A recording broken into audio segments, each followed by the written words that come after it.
আসসালামু আলাইকুম ভিউয়ার্স। ফুলকপি কিভাবে ফ্রিজে সংরক্ষণ করা যায় সে বিষয়ে টিপস নিয়ে এসেছি।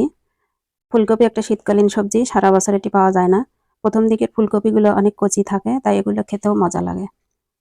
তো এজন্য ফুলকপি কিভাবে ডিপ ফ্রিজে সংরক্ষণ করে বছর জুড়ে খাওয়া যায় সেটাই আজকে আপনাদের দেখাতে চাই।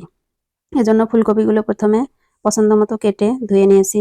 তারপর এখানে আমি 2টা ফুলকপি নিয়েছি।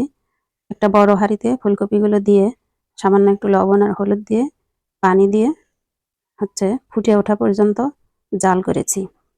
তো এখানে আমি ফুলকপির কচি ডাঁটাগুলো নিয়েছি, কারণ এই ডাঁটাগুলো অনেক পুষ্টিকর আর দেখতেও বেশ ভালো লাগে, খেতেও মজা লাগে। তো কিছুক্ষণ জাল হওয়ার পর যখন ভাপ ওঠে তখন আমি চুলা বন্ধ করে দিই। চুলা বন্ধ করে 30 সেকেন্ড রেখে ফুলকপিগুলো দেখুন কত চমৎকার লাগছে, কালারটা খুব সুন্দর আসছে। এরপর আমি একটি স্ট্রেনারে ঢেলে ঠান্ডা পানি দিয়ে ঠান্ডা করে নিলাম, কারণ ঠান্ডা পানি না দিলে এগুলা স্টিম হতেই থাকবে।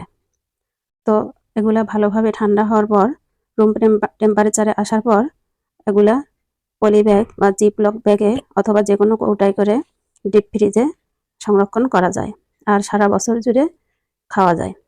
মাছ দিয়ে বা যে কোনোভাবে সবজি রান্না করে ফুলকপি খেতে অনেক মজা লাগে। তো চাইলে আপনারাও এভাবে সংরক্ষণ করতে পারেন ফুলকপি। ধন্যবাদ সবাইকে। চ্যানেলটি সাবস্ক্রাইব করে পাশে থাকুন সবাই।